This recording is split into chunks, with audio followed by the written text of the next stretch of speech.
Jai Mahamaya ki jai, Vishveshwari Mata ki jai, Bode Baba ki jai. In our last discourse, we read about Veda Vyasa coming to the call of his mother. We'll read on in chapter 25. Veda Vyasa said, "O king, my mother became astonished to hear me. Becoming very anxious for a son, she began to speak to me. O child, the wife of your brother, the daughter Ambalika, is a widow. She is very sorrowful. She is endowed with all auspicious signs and endowed with all good qualities. Better cohabitate with that beautiful young wife and get a child according to the tradition of the sistas. Persons born blind are not entitled to kingdoms. Therefore, take my word and procreate a beautiful son, and thus keep my honor." O Muni, hearing my mother's words, I began to wait in Hastinapura till Ambalika, the daughter of Kasiraja, was ready to sleep with me. The king's daughter of curling hairs came to me alone at her mother-in-law's order and became very much abashed. Seeing me an ascetic with matted hair on my head and void of every love sentiment, perspiration came on her face, her body turned pale, and her mind void of any love towards me. When I saw that lady trembling and pale beside me, I angrily spoke, "O one of beautiful ways, when you have turned out pale, considering your own beauty, let your son be of pale color." Thus saying, I spent there that night with Ambalika. After being with her, I took farewell from my mother and went to my place. In due course, the two daughters of the king gave birth to two sons, respectively, one blind and one pale. The son of Ambika was named Dhritarashtra, and the son of Ambalika was named Pandu, as his color was pale, which means Pandu. Mother became absent-minded when she saw the two sons in their states. After 1 year, she again called me and said, "O Veda Vyasa, these two persons are not so fit to become kings. Therefore, beget one more son, beautiful and according to my liking." When I consented, she became very glad, and in due course asked Ambika to embrace me and give birth to a son, endowed with extraordinary qualities and fit to preserve the line worthy of the Kuru dynasty. The bride did not then say anything on account of her bashfulness, but when I went into the night time, according to my mother's order, to the sleeping room, Ambika sent to me a maidservant, full of youth and beauty and adorned with various ornaments and clothings. That maidservant, of beautiful hairs and of swan-like gait, adorned with garlands and red sandal paste, came to me with many enchanting gestures, and making me take my seat on the cot, became herself merged in love sentiments.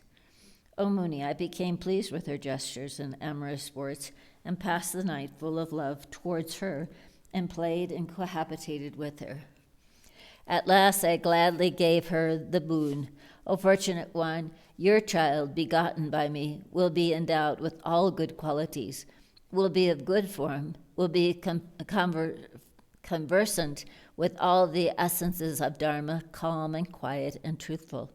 In due course, a child named Vidura was born to her.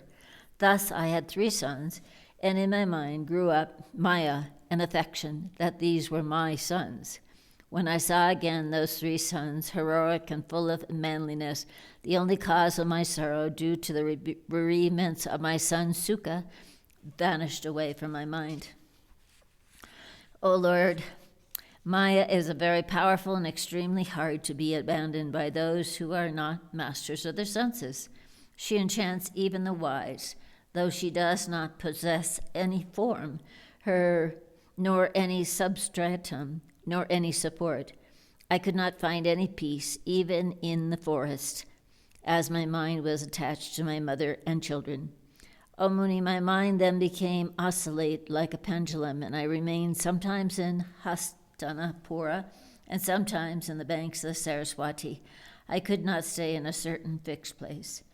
By discrimination, the knowledge sometimes flashed in my mind, whose sons are these? The attachment is nothing but merely a delusion. On my death, they would not be entitled to perform my Shraddha ceremony.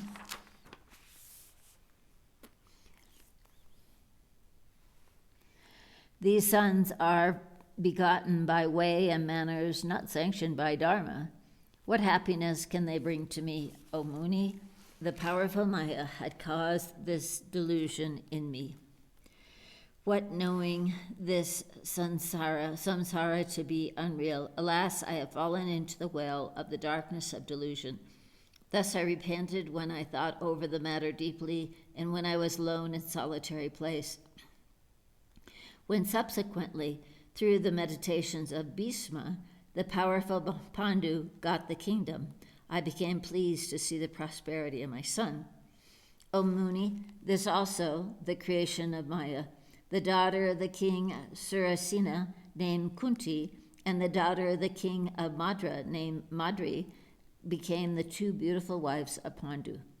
Pandu was cursed by a Brahmin that he would die if he cohabitated with any woman.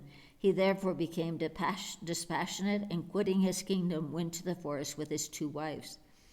Hearing Pandu gone to the forest, I felt pain and went to my son, who was staying with his wives, and consoling him, came to Hastinapur, where I held a conversation with Dhritarashtra, and then came back to my banks of the river Saraswati. Pandu, in his forest life, got the 5 sons out of his wives by the Devas' dharma, Vayu, Indra, and the twin Ashvina dharma. Vayu and Indra begot respectively of Kantu the 3 sons, Yudhishthira, Bhimasena, and Arjuna, and the 2 Ashvinas begot of Madri the 2 sons, Nakula and Sahadeva. Once Madri, full of youth and beauty, was staying alone in a solitary place, and Pandu, seeing her, embraced her, and due to the curse, he died. When the funeral pyre was ablaze, the chaste Madri entered into the fire and died a sati. Kunti was prevented from doing so, as she was to nurse and look after her young children. The Munis then took the sorrowful Kunti, the daughter of Surasena, bereft of her husband, to Hastinapur, and handed her over to the high-souled Bhishma and Vidura. When I came to hear this, my mind was greatly agitated to see the pain and pleasure that other people suffered. Bhishma, Vidura, and Dhritarashtra began to nourish and support Yudhishthira and the others, as they considered them the sons of their dearest Pandu. The cruel and wicked sons of Dhritarashtra united with each other and began to quarrel horribly with the sons of Pandu. Dronakarya came there accidentally, and Bhishma treated him with great respect and requested him to stay in Hastinapura and educate the sons of Kuru. Karna was the son of Kunti when she was young and unmarried, and he was quitted by her no sooner he was born. The charioteer Sutta, Adiratha, found him in a river and nourished him. Karna was the foremost of the heroes and therefore the great favorite of Duryodhana. The enmity between Bhishma and Duryodhana began to grow greater day by day. Dhritarashtra, thinking the difficult situation of his children, fixed the residence of the sons of Pandu at the Varanavata city so that the quarrels might die away. Out of enmity, Duryodhana ordered his dear friend Purochana to build there a house of luck for the Pandavas. O Muni, when I heard that Kunti and her 5 sons were burnt in that locked house, I became merged in the ocean of sorrows and thought that they were my grandsons. I was overwhelmed with sorrow and began to search after them in deep forest day and night, till at last I found them lean and thin and very much distressed with sorrow. I became very glad to them and sent them soon to the city of King Drupada. Wearing the deer skins, they went there, dejected with sorrow, in the Brahmin's dress, and stayed in the royal court. The victorious Arjuna showed prowess and pierced the eye of the fish and obtained Krishna, the daughter of the king of Drupada. By the order of the mother Kunti, the 5 brothers married her. O Muni, I became very glad to see that they were all married. The Pandavas, then accompanied by Panchali, soon went to Hastinapur. Dhritarashtra then fixed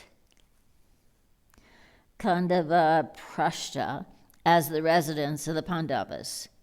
Vishnu, the son of Vasudeva, then performed the yagya with the victorious Arjuna and satisfied the great fires. The Pandavas next performed the Rajasya sacrifice, and that made me very glad.